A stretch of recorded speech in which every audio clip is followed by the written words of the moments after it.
glándulas salivales, el páncreas, el hígado, la vesícula, la vía biliar, y el vaso, si bien no forma parte de la función del aparato digestivo, de la digestión, sí tiene una función muy importante en la parte inmunológica. Bien. Bueno, ya hablamos un poquitito de cada una de las funciones, ¿sí? No hay que abordar mucho más que esto. La ingestión es la trituración y la mezcla con la saliva, la digestión es la mezcla con los jugos gástricos y pancreáticos que van a ir deshaciendo los alimentos, así como los ingerimos para poder absorber las moléculas que nos interesan. La absorción, que obviamente es el paso a través de las células, de los nutrientes, y la excreción es de las sustancias que no se digieren o que no son absorbidas. La endocrina, en la que ya hablamos, el envío de señales a distancia, y la inmunológica es principalmente la formación de anticuerpos en la mucosa. Bien. La clase es larga, así que vamos a ir, algunas cosas vamos a ir bastante rápido. Cavidad oral, definida por los labios, la boca, la lengua, los dientes.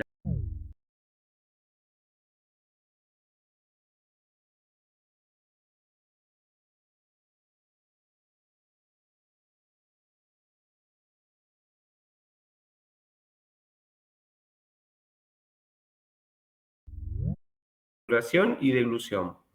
Fíjense el paladar, que ya lo estuvimos viendo, paladar duro, paladar blando, la lengua, los labios, y acá tenemos en la parte posterior la faringe.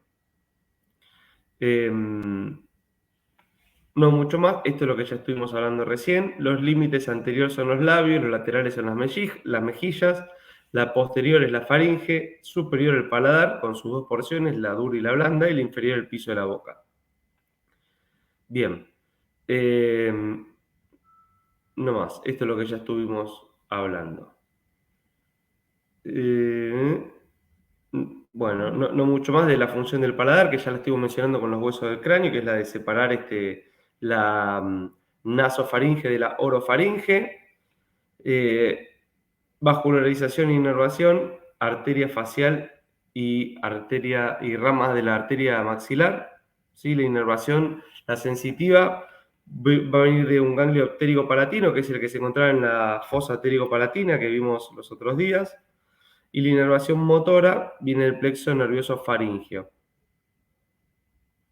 excepto el tensor del velo del paladar, que viene por el nervio trigémino. Dientes, nada. Recordad, sí, esto, que la unión.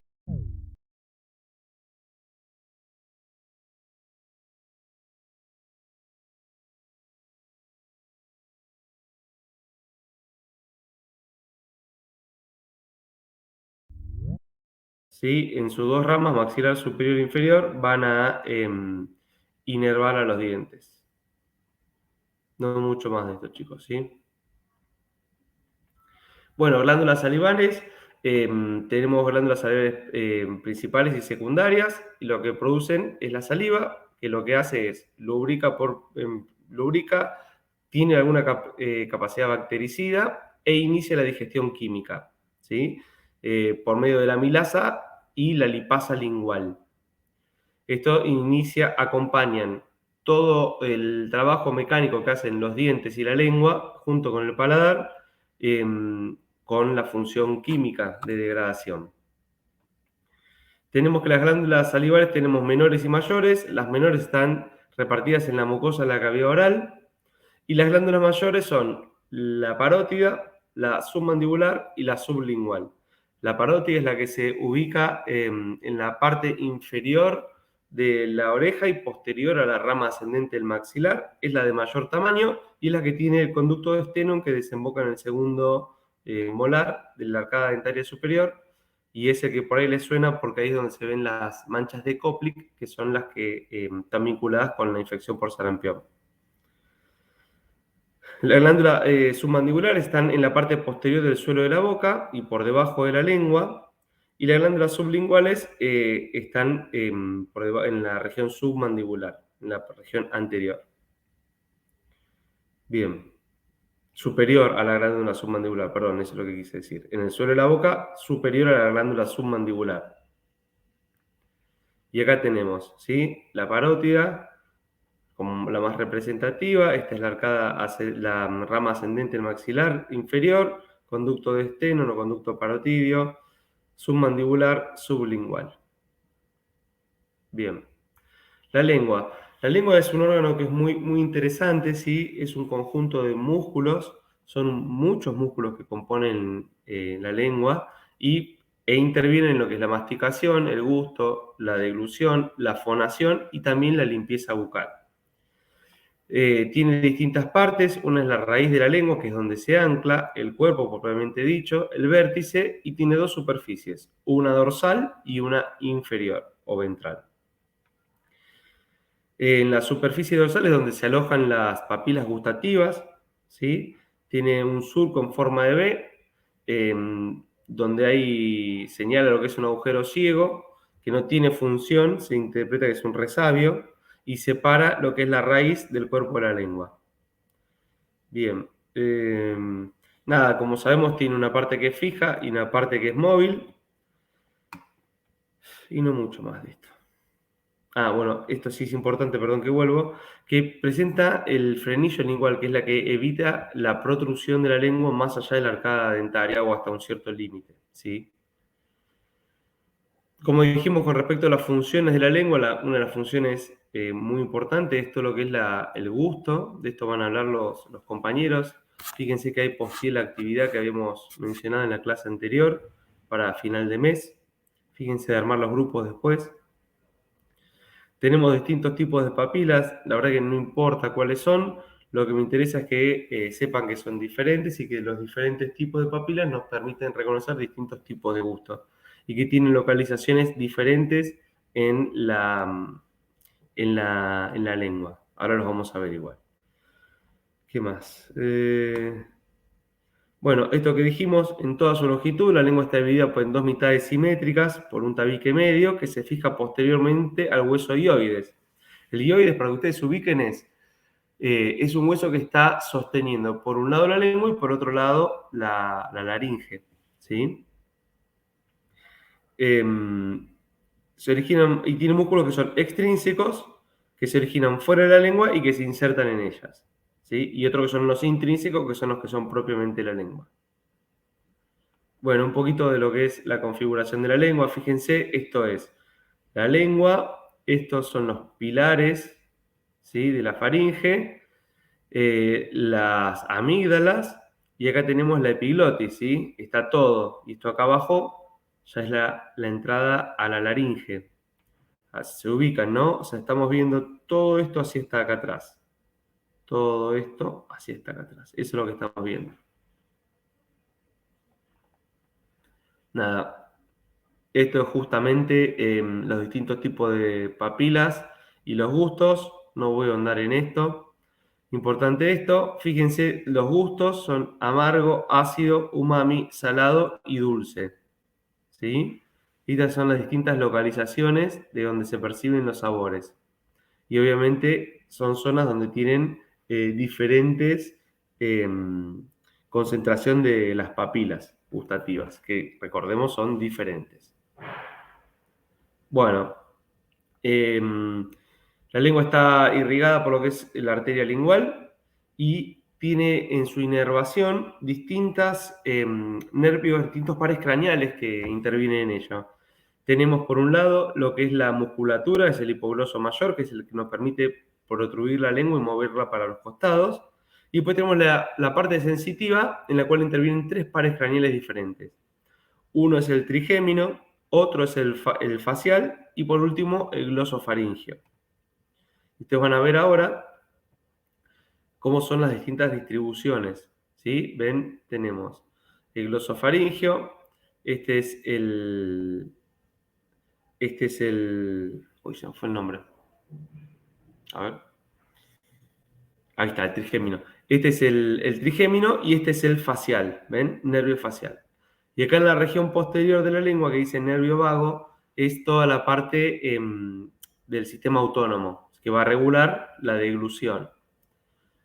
¿Sí? Y fíjense también acá todo cómo es la correlación con los distintos gustos. ¿Sí?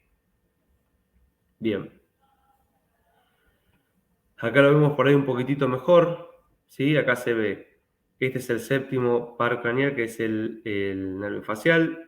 Este es el nervio lingual, que corresponde a la rama B3 del trigémino. Y esto es el glosofaringio. ¿Ven? Toda esta región posterior. Esto es lo que está involucrado en la parte sensitiva. Y en la parte autónoma está el neumogástrico, o 10, o vago, como lo quieran llamar, que es el que va a ayudar en la interrelación de manera autónoma de lo que es la deglución, la respiración y la fonación. Bien. Faringe, sí, la faringe ha sido en todo el año pasado y este es uno de los principales actores, ¿sí? Teniendo presente que los hisopados se realizan en la nasofaringe. La faringe, como dijimos, es el límite posterior de la cavidad bucal y tiene una parte que es el límite de las fosas nasales, otra que es el límite de la boca propiamente dicha y otra que es la que conecta con el aparato respiratorio y digestivo, que sería la laringofaringe.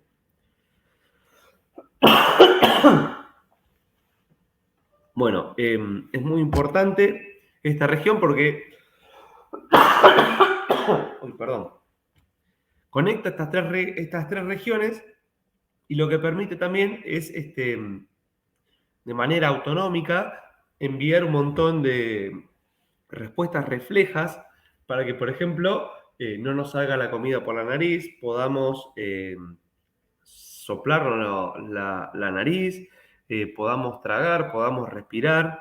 Toda esa coordinación depende principalmente de la laringe, que aparte tiene el esfínter esofágico superior, que es el límite del esófago y que es lo que sería el acceso al mismo, ¿no? Bien, tiene la inervación motora, viene como le dijimos, el neumogástrico, glosofaringio, el trigémino, y la parte sensitiva la da el glosofaringio, aunque también hay una pequeña intervención de lo que es el trigémino y el neumogástrico. Dijimos que la faringe es todo esto, ¿sí? Es todo esto. Entonces, fíjense, acá se ve claro como de la importancia de esto porque nos va a dar el límite de las distintas cavidades. La cavidad nasal, fíjense acá en esta región es donde se hacen los hisopados nasofaringios. Acá tenemos el paladar blando, fíjense cómo ahí se entiende que funciona como una válvula para separar las cavidades. Y acá con la lengua tenemos que van a mover este cartílago que es la epiglotis para tapar esta que es la laringe y permitir que el alimento vaya por la región posterior que es el esófago. Bien. Fíjense, nasofaringe, orofaringe y laringofaringe. Es la porción de la faringe que comparten la laringe y el esófago. Y fíjense que los hisopados se hacen acá. Se ingresa por la fosa nasal y se hacen acá. Bien. Continuamos con el esófago. El esófago es un tubo muscular que comunica la boca con el estómago. Es muy importante el esófago porque el esófago tiene unos movimientos que se llaman peristálticos que están principalmente abocados al pasaje del alimento. ¿Sí? Tienen distintas ondas que son involuntarias, que se ejecutan justamente por los reflejos que se perciben ya desde la faringe y que lo que ayudan es a que lo que ingresa llegue a destino, o sea, llegue al estómago. Tiene la vascularización es principalmente las arterias tiroides inferiores y otras ramas de la aorta torácica y de las arterias bronquiales. Y en la región inferior también es dependencia de la arteria gástrica y la arteria frénica. Eso lo que generan es todo un plexo vascular que le permite mantenerse irrigado, ¿sí? Tiene obviamente un montón de linfáticos, vena, y la inervación está inervado principalmente por lo que son los nervios laringios recurrentes, que son parte del neumogástrico, y por parte de los troncos simpáticos torácicos y el plexo nervioso esofágico, eso en la porción abdominal. Como es una estructura que es muy larga y atraviesa muchas cavidades, pensemos que empieza en el cuello, atraviesa el tórax y llega al abdomen, ¿sí? Por ahí no es que llega al abdomen, llega obviamente, termina en el diafragma, pero bueno, tiene conexión hasta el abdomen. Por eso tiene todos estos plexos y todas estas arterias que lo irrigan y que lo inervan. Bueno, acá tenemos una imagen que nos permite apreciar esto que acabo de mencionar, ¿no? La extensión en longitud del esófago. Y fíjense lo que decíamos. Esto es una vista anterior, donde lo que se ve más adelante en el cuello es la laringe, ¿sí? La tráquea, la aorta, y recién acá empieza a aparecer el esófago. Y este es el diafragma. Y fíjense acá cómo se conecta con el estómago. En una vista lateral podemos apreciar ahora sí su extensión desde el cuello, ¿sí? Esto es tórax y esto es abdomen. Y cuando vemos una vista posterior, ahí sí lo apreciamos en toda su magnitud. Piense que esto es la glándula tiroides está en la base del cuello y esto viene desde arriba, que es la faringe, toda la porción torácica, hasta llegar a su límite y meterse en el abdomen a través del diafragma. ¿Sí? Es un órgano con mucha extensión. Como dijimos, es un órgano que tiene principalmente capas musculares, pero también tiene capas mucosas, ¿sí? Que tiene un epitelio característico que es plano estratificado, que lo que hace es permitir que el alimento prosiga, ¿sí? Es un lugar de tránsito. Y con respecto a las capas musculares, importante esto, que principalmente son circulares y que tienen esta forma de activarse que generan ondas de movimiento que se llaman ondas peristálticas, ¿sí? Que son ondas de contracción de la musculatura lisa que van a ir empujando desde arriba hacia abajo el alimento. Y lo vamos a ver ahora en una foto. ¿Ven lo que les digo? Yo agarro, ¿sí? Pongo el alimento acá arriba. Bien. Yo aprieto acá y el alimento baja. Listo, entonces, cuando baja, yo voy desplazando el punto en el cual voy ejerciendo la presión para que el alimento, ven, vaya bajando. Y así es como se logra progresar desde arriba hasta abajo. O sea, aprieto acá, aprieto acá, aprieto acá, aprieto acá, aprieto acá. O sea, cada vez voy apretando un poquito más abajo. Si ustedes lo ven desde afuera, se ven como si fuera una ondita que va avanzando y va haciendo progresar el alimento, ¿sí? Hasta que llega al estómago. Esto es lo más importante de las funciones del esófago. Espérenme un segundito.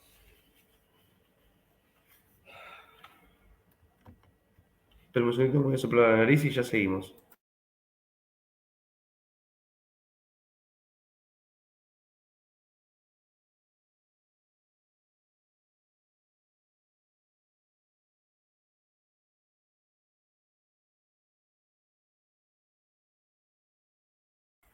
Acá estoy de vuelta. A ver, ¿están viendo las filminas? No escucho, chicos. Sí, sí, se ve, profe. Bueno, muy bien. Vamos a continuar con el estómago. El estómago es la parte del tubo digestivo donde se continúa la digestión. Lo que tiene característico el estómago es que tiene no solo las capas musculares que mencionamos anteriormente, por ahí en una disposición diferente, sino que tiene una forma que lo que permite también es favorecer el mezclado. Entonces ya no tiene tanto lo que son ondas peristálticas, sino que por ahí tiene más movimientos de mezcla, ¿sí? Y aparte lo que tiene son distintas, en la mucosa, es una mucosa que es diferente, que es glandular, que tiene criptas y que tiene distintas células en esa mucosa que van a tener distintas funciones. Y esas funciones entre las que están es justamente la secreción del ácido clorhídrico para favorecer la activación de las enzimas que vienen desde la boca y también para favorecer la degradación de los alimentos. Tiene tres porciones, una es el fundus, el cuerpo y el antro, que ahora lo vamos a ver, y está conectado por un lado con el esófago, con el límite que es el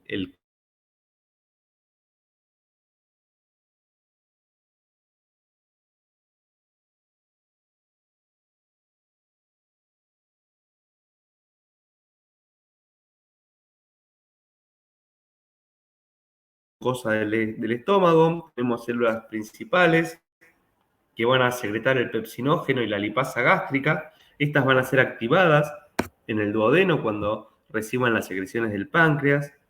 Las células parietales, que son las que secretan el ácido clorhídrico. Las células de la mucosa, porque imagínense, si yo pongo ácido clorhídrico todo el tiempo, eventualmente el órgano se va a degradar de adentro hacia afuera. Pero esto no es lo que sucede.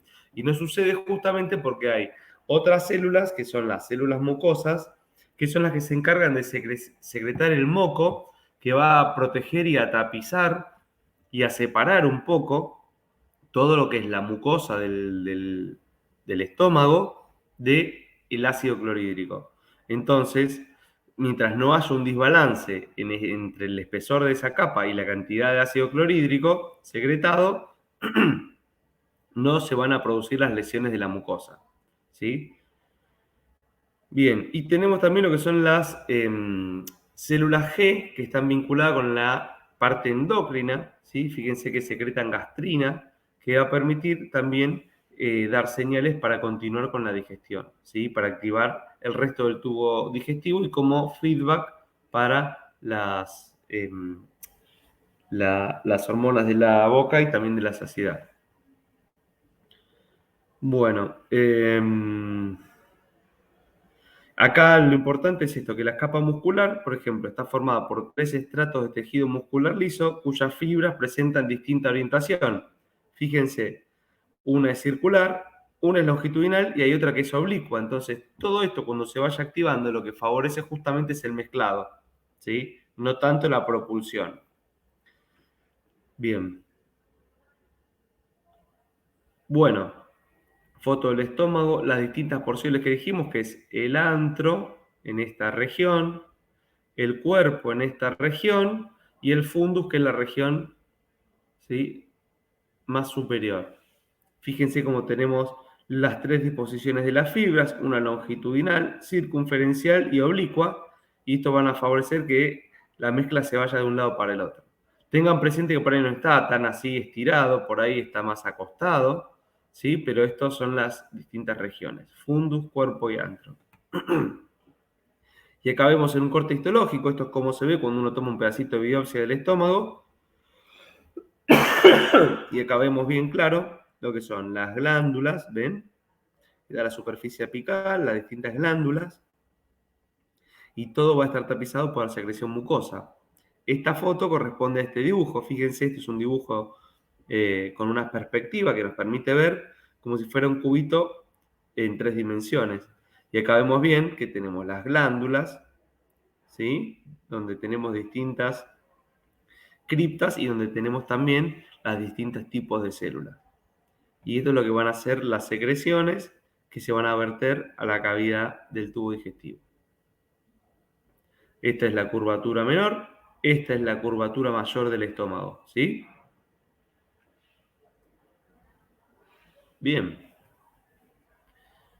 Nada, otra foto de la pared. Fíjense la importancia, parte muscular, vascularización, la muscular de la mucosa, y esta es la mucosa propiamente dicha. Miren qué importante, y sobre todo la disposición de las glándulas en las criptas, ¿sí?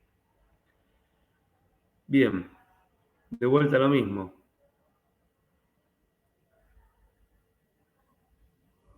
Fíjense si era importante que ponga un montón de fotos, ¿no? Recuérdenlo esto.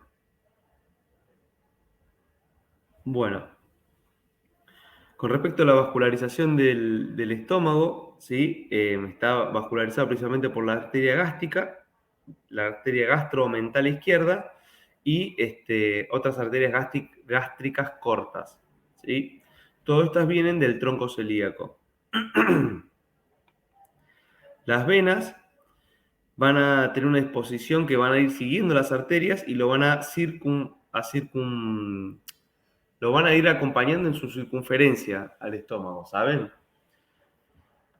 Entonces los van a ir llevando, los van a ir acompañando tanto hacia el píloro como hacia el esófago. Y en el esófago lo que se produce es un plexo de lo que son las venas, donde se juntan las venas que vienen del estómago y las venas que vienen del esófago. Y ahí hay un punto de presión donde cuando hay trastornos en la presión a nivel del drenaje de las venas, sobre todo por trastornos en el hígado, se producen las famosas varices esofágicas, que son las que generan la hemorragia digestiva. Bien. Y la inervación es principalmente parasimpática y simpática, ¿sí? Esto es sistema autonómico, ¿sí? Neumogástrico, parasimpático, plexo celíaco, la parte simpática. Y acá lo tenemos en posición, ¿ven? Esto es una imagen donde está resecado el hígado y desplazado hacia arriba. Vemos todo el estómago, ¿sí? Vemos el vaso, vemos el epiplón mayor, acá vemos la vesícula con la vía biliar y el colédoco. Acá atrás vemos la aorta con sus distintas ramas, este es el tronco celíaco. Y por detrás está el páncreas, ¿sí? Bien. La foto muy interesante, probablemente la tome, ¿sí? Bien. Una vez que el alimento ya pasó por el estómago y se hizo todo el procesamiento de mezclado y de la activación química, se continúa con la absorción a nivel del duodeno. El duodeno tiene 3 porciones, el duodeno, el yeyuno y el ilion. El duodeno es el único que está fijado. El yeyuno y el ilion son las partes más móviles. Y fíjense que son la parte donde está todo replegado el tubo digestivo, por eso tiene una longitud tan importante, de 6 a 8 metros, ¿sí? Bien, la primera porción es el duodeno, como dijimos, que es la que está fijada a la pared posterior, ¿sí? Al retroperitoneo. Y el duodeno lo más importante es que tiene una forma de C y que tiene distintas partes, ¿sí? La primera que es superior es el bulbo duodenal, la segunda que es descendente, la tercera y la cuarta que son horizontales y que están separadas por los vasos mesentéricos. Muy importante es la segunda porción del duodeno, que es donde llega el conducto, tanto el biliar como el pancreático. Y ahí es donde se depositan los cálculos a veces y esto genera las colecistitis. Bien. El ángulo que se forma cuando cambia el duodeno al yeyuno se llama ángulo de Treitz, que es donde se termina la fijación del duodeno. Y esto va a separar lo que es la porción alta del tubo digestivo de la porción baja del tubo digestivo. El yeyuno y el ilion, bueno, a grosso modo es que si bien están fijados a través del meso a la pared posterior, el meso es muy largo y entonces le permite replegarse. Y lo importante de esto es que en estas distintas regiones se absorben distintos nutrientes, ¿sí? Bien, la longitud, fíjense, 7 metros es realmente muy, muy grande. Bien. Bueno, y acá estamos viendo un poquitito mejor de qué es lo que estamos hablando. Entonces, como dijimos, tenemos, perdón chicos, pero estoy fatal hoy, ¿eh? Tenemos justamente el duodeno, acá tenemos el píloro, que es lo que va a cerrar el estómago, esto es el bulbo, la porción descendente o segunda porción del duodeno, tercera porción, vasos mesentéricos que cruzan, cuarta porción, y acá termina la fijación y empieza el yeyuno. Acá este es el ángulo de Treitz, es el ángulo donde termina la fijación del duodeno. Muy importante esto, la segunda porción del duodeno, donde desemboca tanto la vía biliar como el conducto pancreático. Desembocan juntos. Algunos juntos, a veces separados, pero por lo general es juntos. Bien. Súper importante esta foto. Acá vemos un montón de cosas. Mirá. Empezamos por lo más grande. El estómago que está cortado, ¿ven? Está cortado acá y está cortado acá. Abajo de eso vemos, como más destacable, el páncreas. Con su cola, su cuerpo y su cabeza. Lo otro que se ve es el duodeno, fíjense, se ve completo, todo hasta el ángulo de Treitz, y acá ya empieza el yeyuno. ¿Sí? ¿Qué más vemos? Vemos acá el colon cortado acá, cortado acá. Vemos el vaso. En el fondo atrás vemos los riñones. ¿Sí? En el fondo también se ve lo que es la vena cava inferior, ven esto azul que se ve acá también. Acá pegadito, que también se ve acá, es la aorta, tronco celíaco, y este resparo vascular que tenemos acá, vamos a hablar ahora, esta hepática, acá tenemos la vía biliar en verde, ¿sí? Esta imagen hermosa, aprenda, por favor.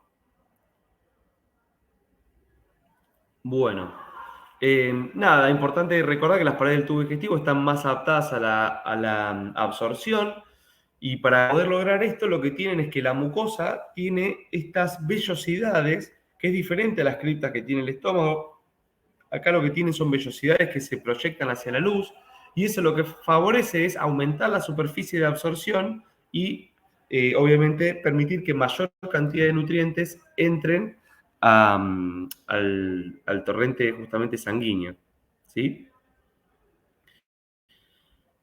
Bien. Eso es lo que habla todo esto, justamente esta filmina.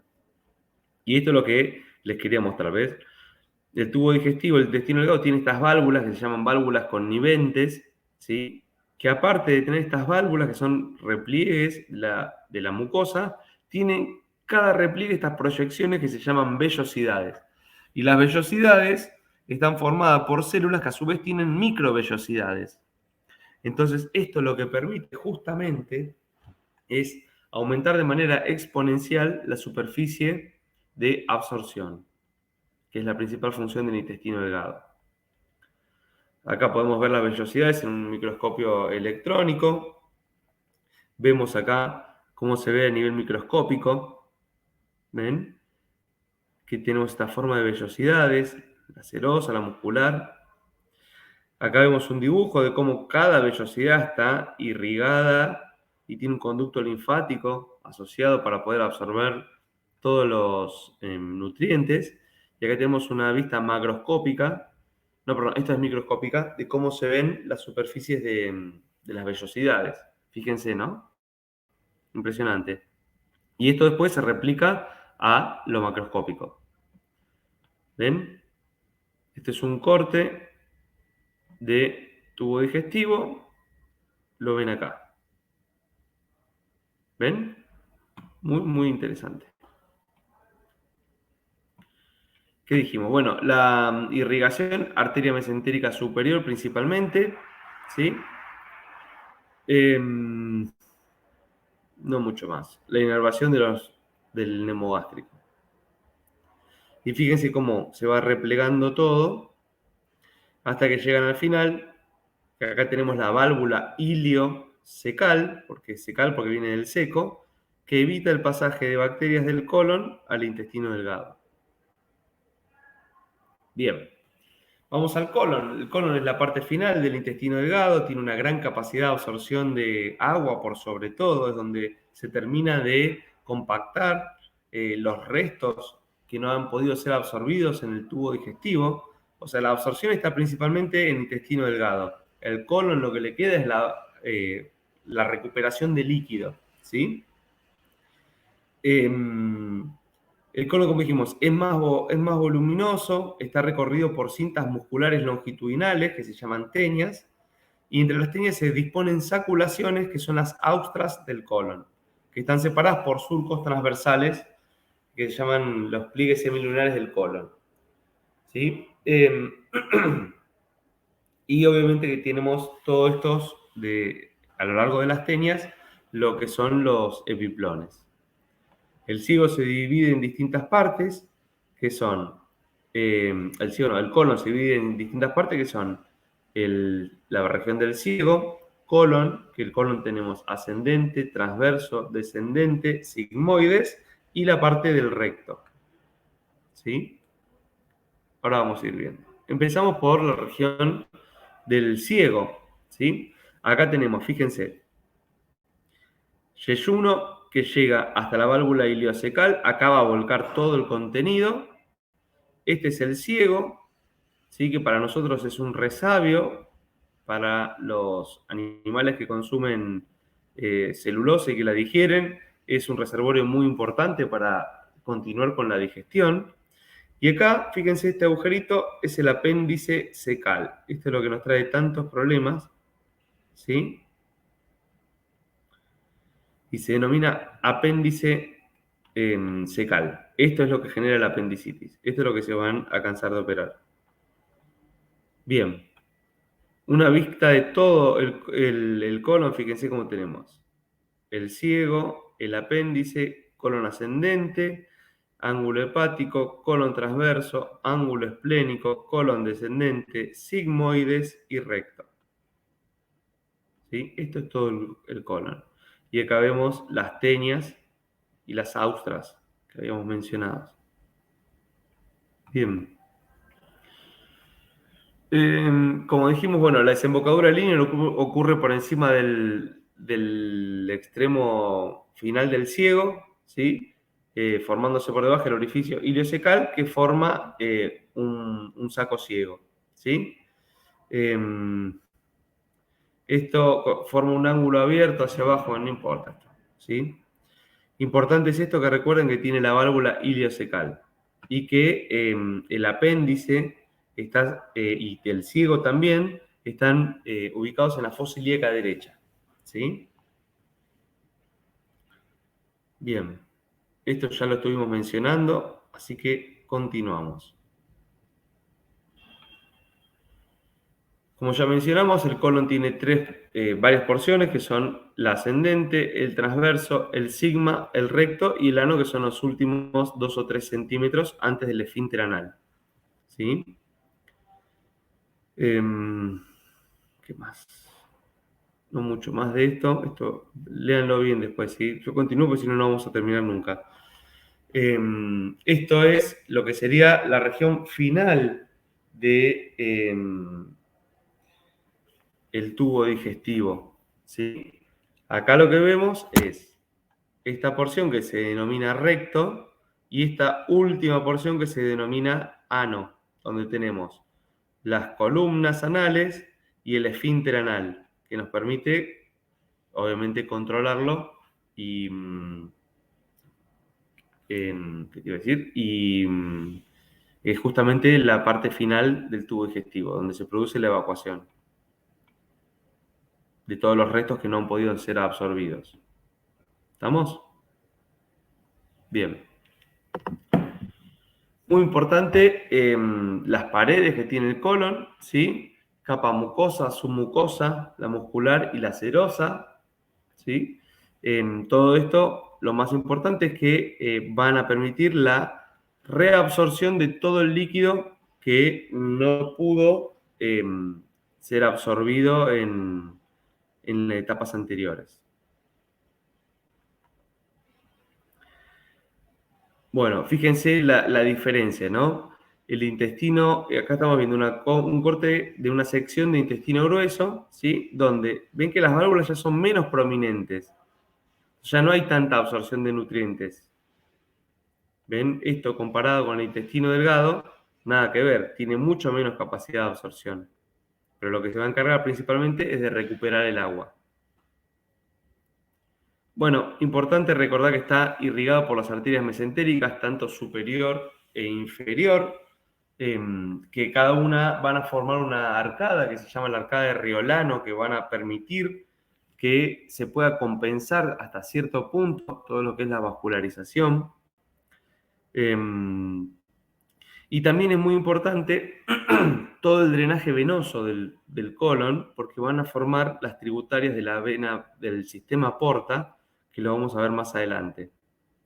Y recordad que también está lleno de linfáticos, justamente porque es donde se terminan de absorber todo ese líquido que no pudo ser absorbido en primera instancia.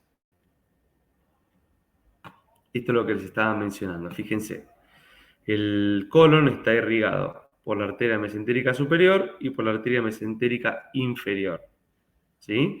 Y todas estas, ven que es una arcada, esta es la arcada de Riolano, que permite garantizar la irrigación de todo el colon. Y acá es lo que les había mencionado, y fíjense, acá si bien parece que no es muy claro, vamos a tratar de interpretarlo. La grande que está atrás, ¿sí? Es el sistema cava. Estas son las hipogástrica interna, hipogástrica ilíaca interna, ilíaca externa, ilíacas comunes, vena cava inferior y después ya sigue para arriba hacia el corazón. Pero todo el tubo digestivo, la recuperación de sangre está hecha por otro sistema que se llama el sistema porta. ¿Ven?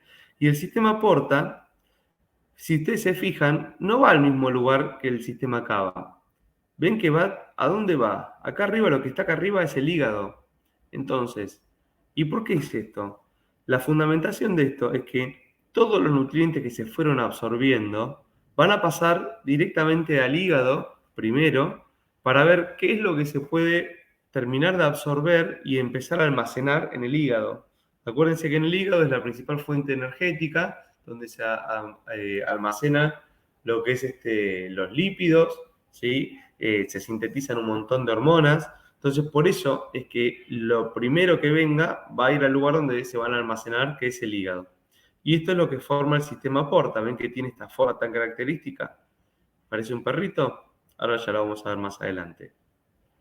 Y otra cosa muy importante también es que, si bien el recto, las venas tributarias corresponden y llevan sangre al sistema porta, también está irrigada, ¿sí?, la parte inferior por venas que son tributarias del sistema cava. Entonces, acá lo que sucede es donde haya congestión en alguno de los dos sistemas, y por lo general la congestión se va a dar a nivel hepático, acá lo que se va a producir es la dilatación de los plexos venosos y la formación de las tristemente célebres hemorroides, ¿sí?, anales, que son tan dolorosas. Esto se produce por una diferencia de presión entre los dos sistemas venosos.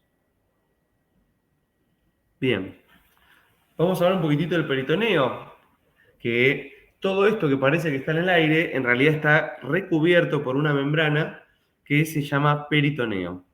Es una membrana que va a recubrir, por un lado, todo lo que es la cavidad muscular y por otro lado, todo lo que es las vísceras.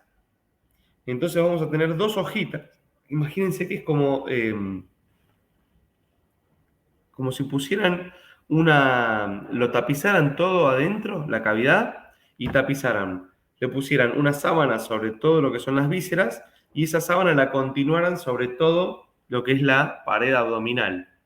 Entonces, entre las dos sábanas va a quedar un espacio que es el espacio peritoneal. ¿Sí? Cada capa, como dice acá, se compone de mesotelio, que es una sola capa de células epiteliales escamosas, ¿sí? Y entre las capas parietal y visceral se dispone la cavidad peritoneal, que ya lo mencionamos. ¿Qué más? Acá. En algunas regiones el peritoneo forma reflexiones o extensiones que comunican los órganos entre sí o con la pared abdominal. Y esto recibe distintos nombres. Si va a comunicar y si va a conectar los órganos con la pared muscular, se llama mesenterio, y si es un repliegue de peritoneo que cubre a las vísceras, se llama epiplom.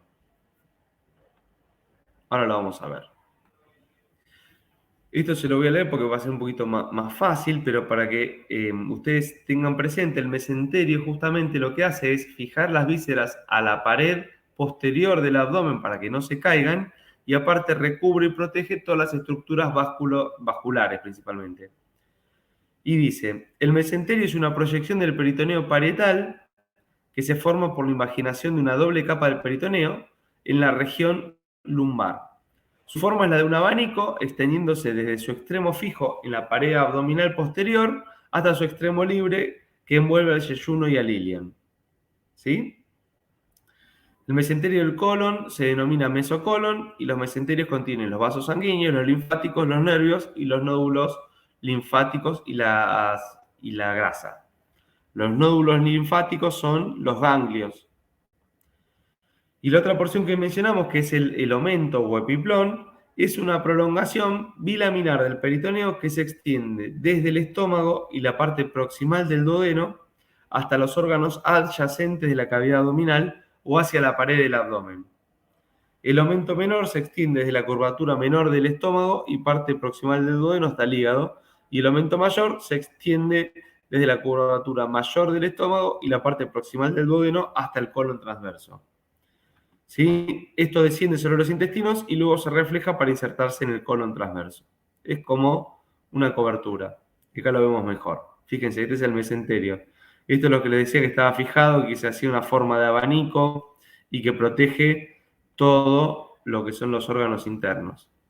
Los vasos linfáticos, los vasos sanguíneos, los nervios.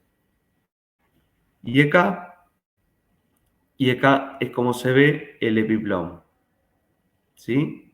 El epiplón mayor justamente son todo esto que recubre, ¿sí?, el intestino delgado y que tiene estos vasos. ¿Ven? El epiplón menor es el que va para el hígado y el epiplón mayor es el que va para acá abajo. ¿Ven que lo cubre como una sabanita? Acá en esta imagen, que es una imagen de una cirugía, lo que les quiero mostrar es justamente el mesenterio. Acá tienen el intestino delgado, tienen los distintos vasos y acá ven como el mesenterio los reúne todos y los fija de cierta manera en la pared abdominal. Bien. Nos queda bastante. A ver, ¿cómo venimos de tiempo? Mayra, ¿estás ahí?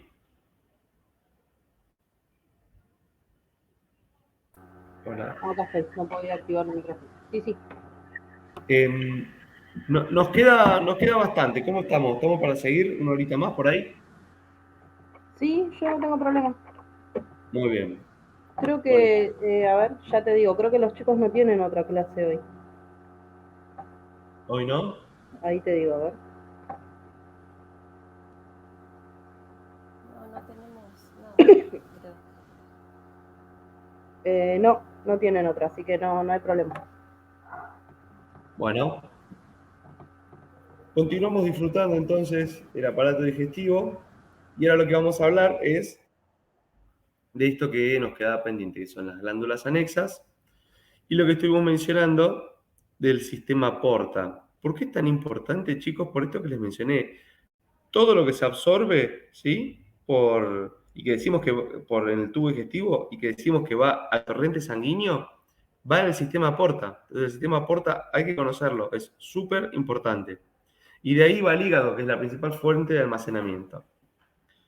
Y esto que les menciono acá, que son los shunts portosistémicos, son justamente los lugares donde el sistema porta se conecta con el sistema cava. Y es importante por esto que les mencioné.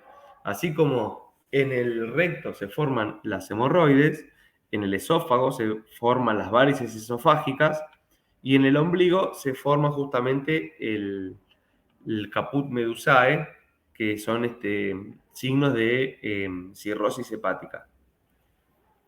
Después tenemos otros que son retroperitoneal y el intrahepático, que son menos visibles desde afuera, obviamente, ¿no? Bien. Ahora que estamos viendo el abdomen, es un buen momento para definir que tenemos distintas regiones. Hay muchas formas de dividir el abdomen, pero esta es la más tradicional, que se divide en 9 cuadrantes. Dividido por una línea horizontal que pasa por el borde inferior de las últimas costillas y por una línea horizontal que pasa por el borde superior de la cadera. ¿Sí? De la cadera no, de la... ¿Cómo se llama esto? De la pelvis, ahí está. Y así se dividen las 4 regiones. Línea medio clavicular de un lado y del otro. Y acá tenemos, empezamos por la región central o región umbilical o mesogastrio. Hacia arriba, ¿sí?, el epigastrio. Hacia abajo, el hipogastrio. Y después tenemos hacia la derecha, la fosa ilíaca derecha. hacia la izquierda del hipogastrio, la fosa ilíaca izquierda, me voy a ir directamente para arriba. Al lado del epigastrio tenemos el hipocondrio izquierdo, donde está el estómago y el vaso, y del otro lado el hipocondrio derecho, donde tenemos el hígado. Nos quedan, acá los llaman vacío en las fotos, pero son lo que nosotros denominamos flancos. Flanco derecho y flanco izquierdo. También hay otra forma de dividirlo en cuadrantes, donde lo dividimos por la región umbilical en superior e inferior y por una línea sagital en derecho e izquierdo. Y ahí nos quedan divididos 4 cuadrantes. Bueno, esto es de lo que vamos a estar hablando hoy. Hoy nos vamos a estar concentrando principalmente en las glándulas, hígado y páncreas. ¿Sí? Y esto es lo que van a trabajar un montón ustedes, ¿sí? En lo que es vesícula, y el otro punto donde se van a cansar de trabajar también es el apéndice.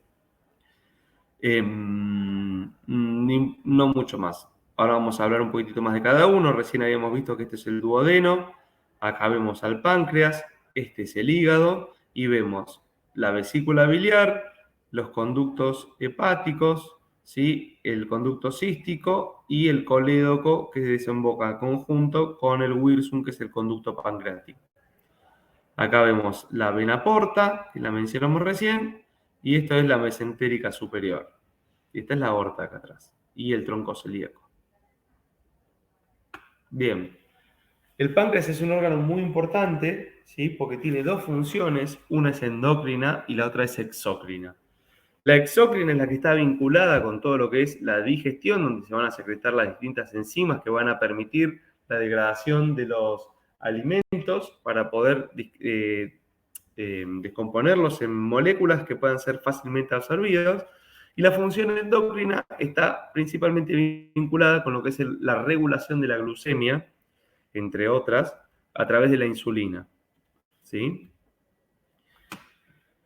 Tiene distintas porciones anatómicas, una es la cabeza, el otro es el cuerpo y el otro es la cola. Y muy importante el conducto pancreático, ¿sí? Que conecta todo lo que son las glándulas exócrinas, ¿sí? Las que van a dar las enzimas para la digestión.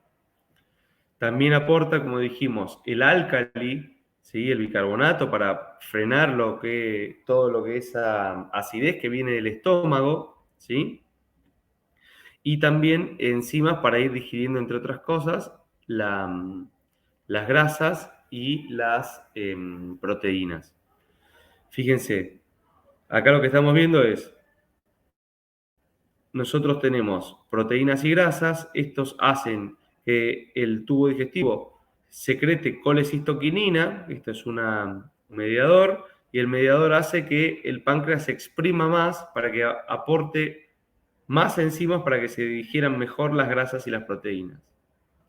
Lo mismo acá, fíjense, cuando cae el duodeno un contenido ácido, el duodeno secreta secretina, que lo que se va a encargar es de estimular al páncreas para liberar más bicarbonato. ¿Sí? Entonces, con todo esto, que más las proenzimas y enzimas que están vinculadas con la digestión, van a hacer la digestión de todos los alimentos. Fíjense, el páncreas lo que secreta, acá lo que está mostrando es que secreta tripsinógeno. El tripsinógeno es un precursor, por una cuestión muy simple. Si en el páncreas estuviera activado las enzimas que digieren, se iría autodigiriendo. Entonces lo que hace el páncreas es secreta un precursor que se llama tripsinógeno, que cuando interviene la enzima enteroquinasa y lo activa, forma la tripsina, y la tripsina es la que se va a encargar justamente de activar otra enzima que es la carboxipeptidasa, y la que va a permitir digerir tanto los hidratos de carbono como las proteínas. Estas dos enzimas las genera el páncreas, pero en el páncreas se encuentra como proenzimas. Quiere decir que le falta algo para empezar a cumplir su función. Y eso que le falta es la actividad de la enteroquinasa, que es una enzima que la encuentra en la luz del tubo digestivo, que favorece a su activación y posterior inicio de acción. Como importante, la vascularización, que depende de la arteria esplénica, ¿sí? La gastroduodenal y la mesentérica superior, y las venas drenan en la vena esplénica y en la vena mesentérica superior. La inervación procede de los plexos celíacos y del plexo mesentérico superior. Bien. Eso, a grosso modo, es lo que vamos a ver de páncreas, ¿sí? Sobre todo en su función exócrina. El hígado es un órgano muy, muy importante donde se produce el almacenamiento de energía, ¿sí? Y donde se produce también la secreción de bilis, que la bilis lo que es un conjunto de enzimas que van a permitir también estimular o favorecer la digestión de las grasas. El hígado está cubierto por una cápsula que se llama cápsula de Gleason, y la sangre oxigenada le llega a través de la arteria hepática, y la sangre rica en nutrientes, como mencionamos anteriormente, viene desde la vena porta hepática. Tiene dos caras, una visceral y una diafragmática, ¿sí? La visceral es la que tiene el pedículo hepático. Acuérdense que el pedículo de todos los órganos, cuando hablamos de pedículo, habla de vena, arteria y nervio, ¿sí? Y los linfáticos. Y en este caso, en la cara visceral, tiene el pedículo hepático, que es el ilio porta hepático, los vasos sanguíneos y linfáticos, el conducto biliar y los nervios. Y la cara diafragmática, que es lisa y es convexa. Convexa significa que tiene esa forma que tiene el hígado, ¿no? Bien. Al hígado lo podemos dividir en lóbulos, derecho e izquierdo. Todo esto dividido por el ligamento falciforme, que es un ligamento que divide al órgano en la mitad. Y también hay otras formas de dividirse que lo vamos a ver más adelante, que es según la función del hígado. Bueno, acá tenemos el hígado en una vista anterior. Esta es la superficie diafragmática, que es convexa. ¿Ven? Convexa significa que tiene esta forma. El ligamento falciforme, donde claramente permite dividir en lóbulo izquierdo y lóbulo derecho. Y esta es la cara inferior o visceral. Y acá es donde apreciamos mejor lo que es el sistema venoso, el hilio hepático, la vena porta, la arteria hepática y todo lo que es la vía biliar, ¿sí? Conductos hepáticos y conductos císticos. Bien, esta es la vena cava inferior, ¿sí? Que pasa por detrás del hígado. Esto sería la parte posterior, esta es la parte anterior. Como les mencioné, también hay otra forma de dividirlo, y es que el hígado no solo se puede dividir macroscópicamente, sino por distintos segmentos que justamente corresponden a distintas zonas de drenaje. Y estas zonas de drenaje lo que tienen es justamente una numeración para poder reconocerlos. Porque se los menciono para que lo sepan, porque es muy importante saber que hay distintos, que está dividido de esta forma, porque cuando uno hace cirugía pueden sacar solamente segmentos, y eso se da justamente porque la irrigación es de esta manera. Entonces tenemos que del lóbulo izquierdo tenemos a los segmentos 7, 8, 5 y 6. Y del otro lado tenemos a 4A, 4B, 2 y 3. El segmento 1 lo vamos a ver cuando vemos una vista inferior. Y es el segmento que está alrededor de la vena cava inferior. ¿Estamos? Esta es vena cava inferior para que se ubiquen, y esta es la vena porta. Esta es la vesícula biliar. ¿Estamos? Sí, profe. Bien. Después, el hígado también, para poder cumplir con su función, tiene una estructura microscópica importante que se denomina lobulillo hepático. Este lobulillo hepático lo que le permite es tener una circulación de la sangre que llega desde la vena porta, justamente para organizar en distintas regiones cómo es el ingreso de nutrientes, la absorción y la secreción de bilis por otro lado. Eso lo logra gracias a esta disposición que tiene. Ahora vamos a ver si hay, creo que hay otra imagen. A ver, espérenme un segundito que ya les digo. Tiene que haber más adelante otra imagen. Sí, la hay. Bien. Esto que vemos acá es el lobulillo hepático, ¿sí? Que tiene forma hexagonal y que si ustedes se fijan, tiene un sitio de ingreso, que es este de acá, que es por donde ingresa la arteria hepática y la vena porta. Y fíjense cómo la vena porta tiene estas flechitas violetas que llevan, por decir de cierta manera, la sangre desde el intestino hacia las células hepáticas. Las dejan en la periferia, ven que llegan hacia afuera. Esto tiene una forma de hexágono, ahora lo vamos a ver en otra foto que se ve mejor. Pero llegan hacia el borde, ¿sí? Y la sangre fluye desde afuera hacia adentro. ¿Y qué hay adentro? Adentro están justamente las venas que van a ir hacia la vena cava inferior. ¿Sí? Entonces la sangre viene desde la vena porta, ¿sí? Llega hacia el margen del lobulillo hepático, ingresa y a medida que va ingresando, toda esta hilera de hepatocitos va produciendo su función y va absorbiendo, almacenando y generando la bilis, pero la sangre continúa su circuito ya sin los nutrientes, hacia el resto del organismo. Ustedes se preguntarán qué son estos conductos verdes que tienen encima una flecha que va al revés. Bueno, es muy sencillo. Así como la sangre entra por la vena porta y atraviesa todo el hepatocito, todos estos conductos, se llaman, ¿cómo se llaman? Los canalículos que se forman. Los hepatocitos están al lado de este cauce de sangre, de cada lado, ¿sí? Formando estas estructuras que se llaman sinusoides.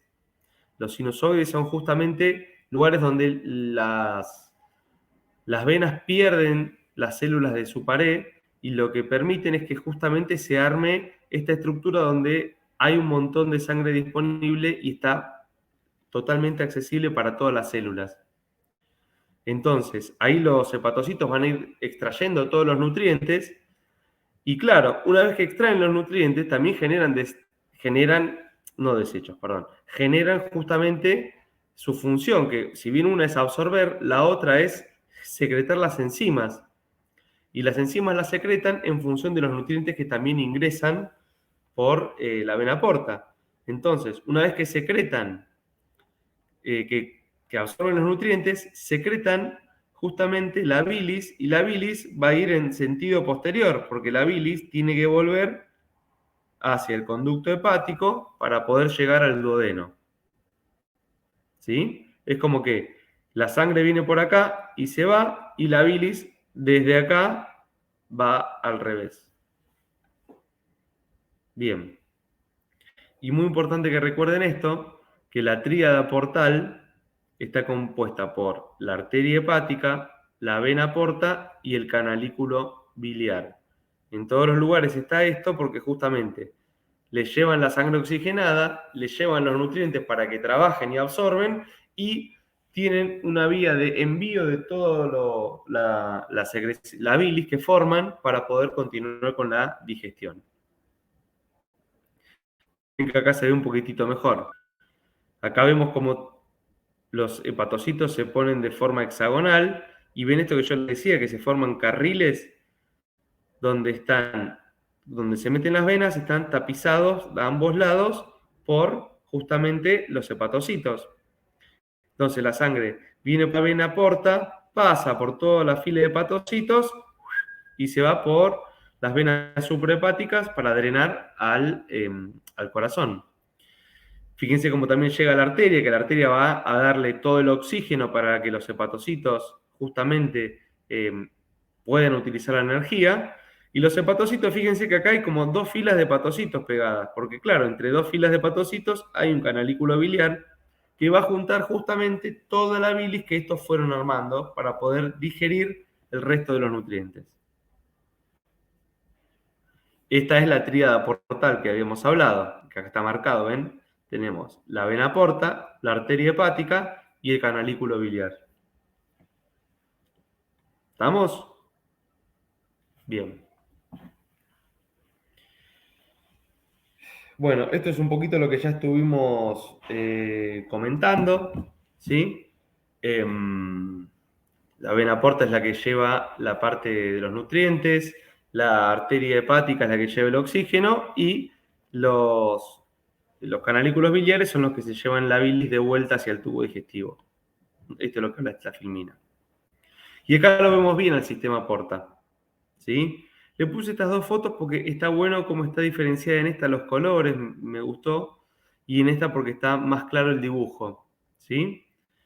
Veamos, el sistema porta justamente es el sistema de drenaje de todo el tubo digestivo. Fíjense cómo a través de la mesentérica superior, la mesentérica inferior, la esplénica y las tributarias del estómago van a desembocar todo en este gran tronco que ingresa a el hígado justamente transportando los nutrientes. Esta es la vena porta y todo el sistema porta tiene esta forma de perrito. Fíjense que con muchas ganas pareciera que acá tiene la cabeza, acá tiene el cuello, el tronco y las patitas. Hay que verlo, y la cola, ¿no? Hay que verlo con muchas ganas, pero bueno, es esto. Muy importante, esto sépanlo.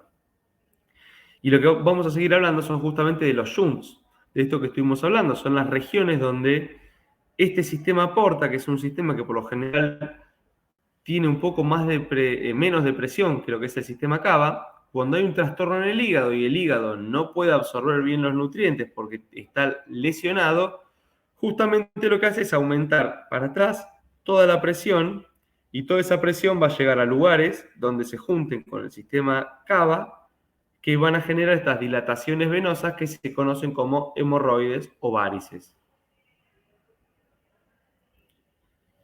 Bien, y hablando del hígado, ¿cuáles son las funciones? Bueno, por un lado, secretar la bilis, que va a permitir la digestión de los alimentos, almacenamiento y metabolismo de los glúcidos, los lípidos y las proteínas, almacenamiento, fíjense, de hierro, del cobre y las vitaminas liposolubles. Por eso es que todo lo que llega al tubo digestivo tiene que ir ahí. Porque si no va ahí, no puede cumplir con su función. O sea, ¿cómo hace para armar glucógeno si no recibe a justamente los glúcidos? ¿Cómo hace para armar el colesterol si no recibe los ácidos grasos? ¿Cómo hace para sintetizar todas las proteínas que sintetiza los lípidos si no recibe los aminoácidos?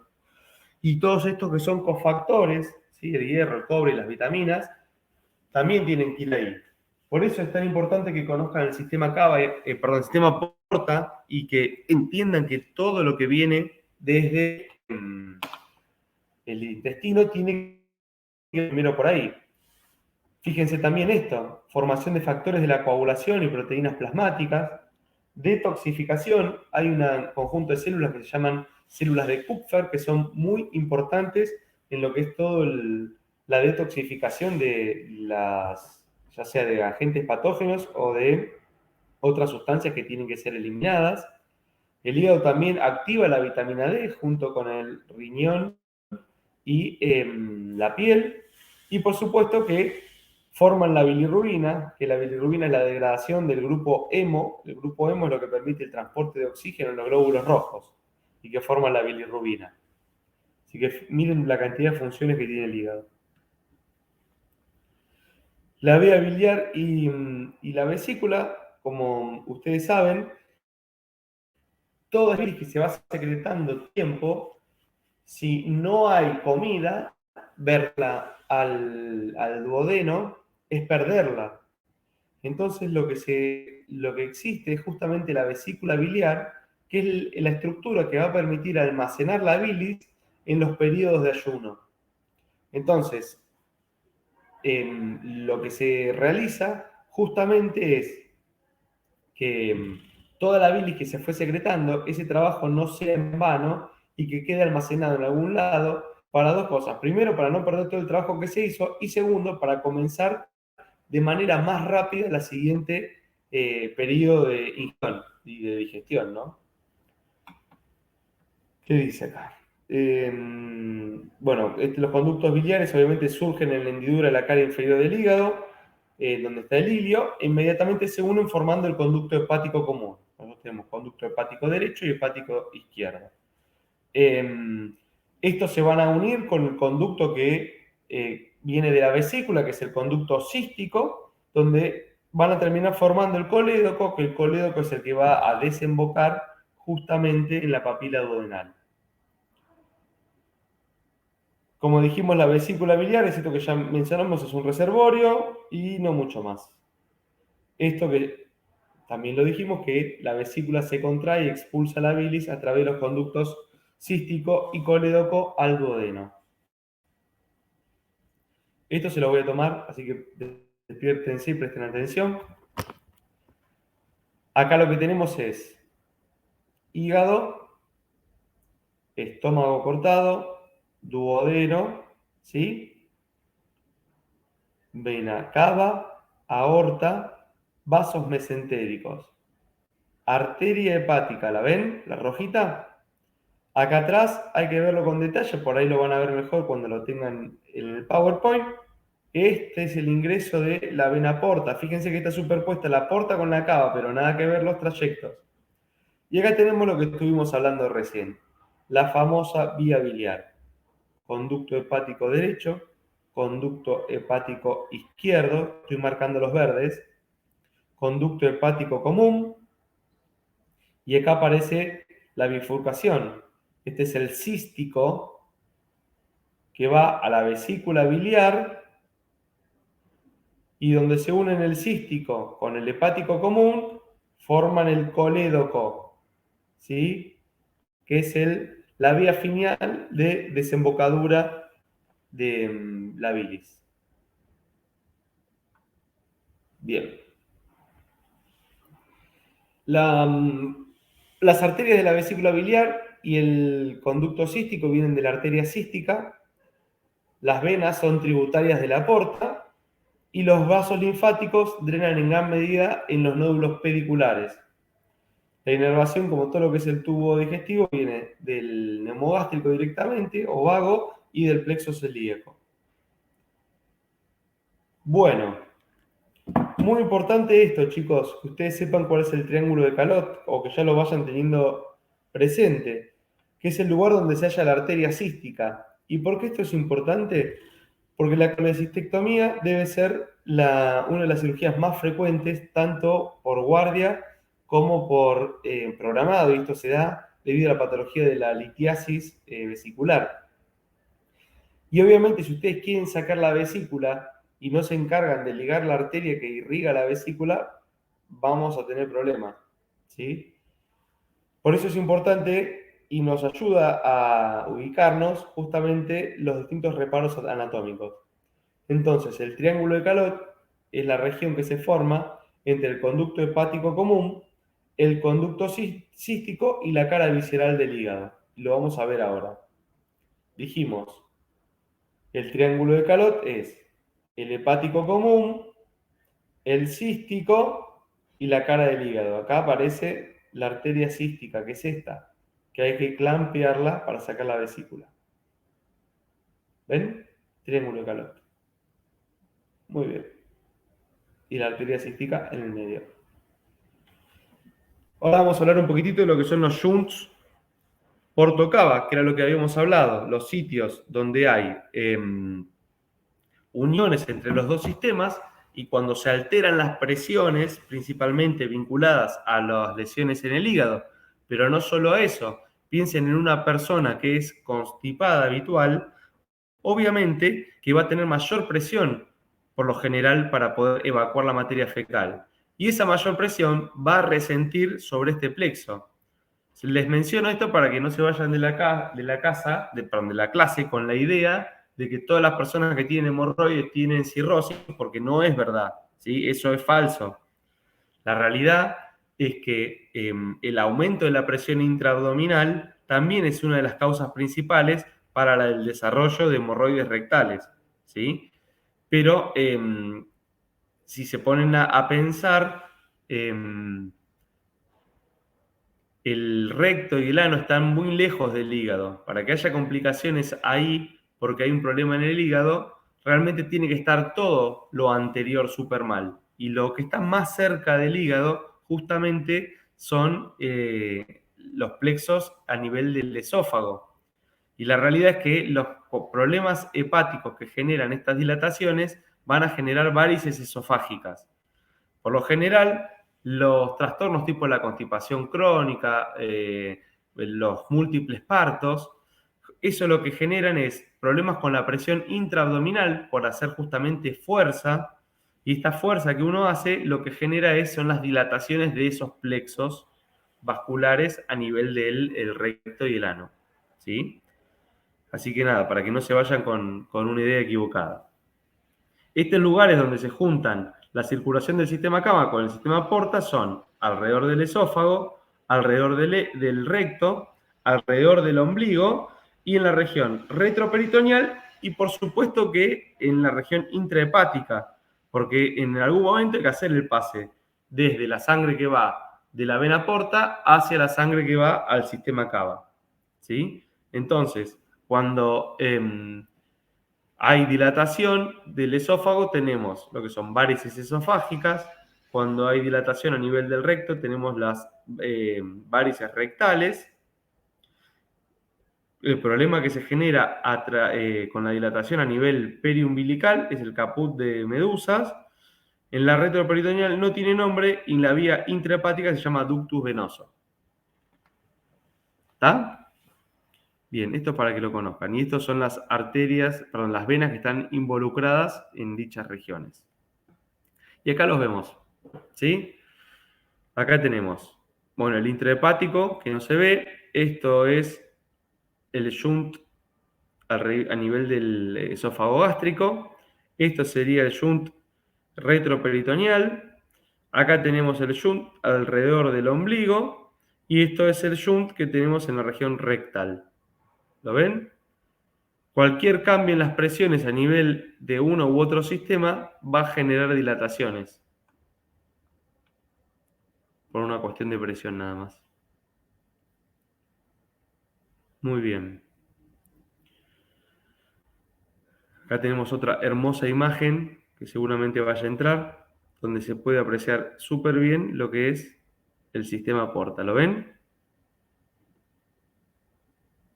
Hermosa foto. Vemos el hígado, el estómago cortado, el duodeno, vemos la aorta acá atrás, vemos la vena cava inferior, vemos el páncreas, colon ascendente, colon descendente, arterias ilíacas. Hermoso, hermoso. Vaso acá atrás, riñones, glándulas suprarrenales. Esto estudienlo bien, chicos, ¿eh? Bueno, por último, el que nos queda, que es el vaso,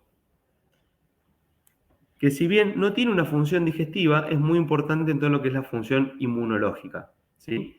El vaso forma parte del sistema linfático y parte del sistema hematopoiético. El linfático es el que va a generar justamente el drenaje de ese líquido intersticial que no es absorbido directamente por las venas y que también es la vía de acceso de todos los que son los antígenos y para que sirven para la formación de anticuerpos.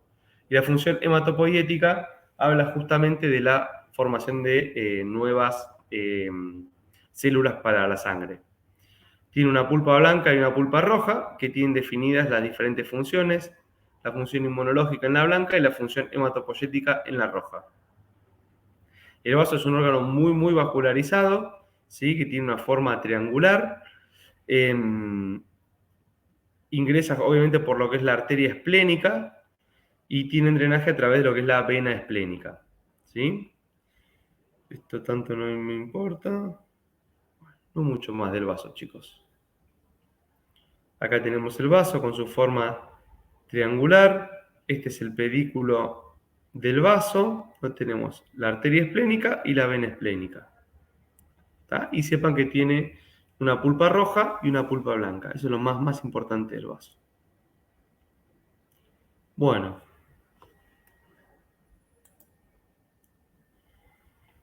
¿Están ahí todavía, chicos? Sí, profe. Estoy. Creo que están todos. Bueno, chicos, espero que no haya sido muy pesado, lo hayan podido tolerar y disfrutar. Así que bueno, si hay alguna pregunta, los escucho.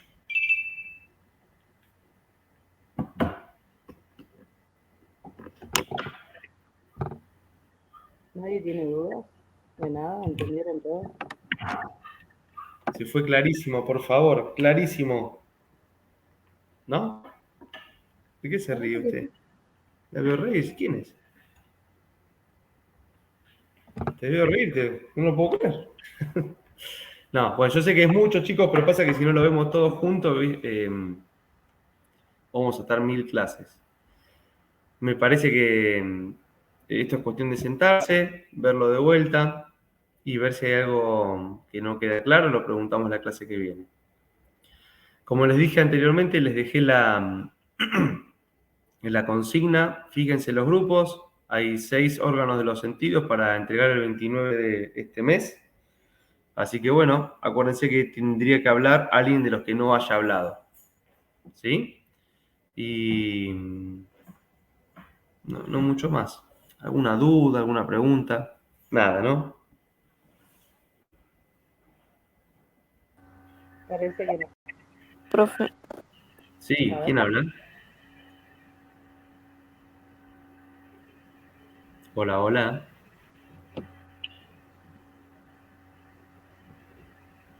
¿Nadie más, chicos?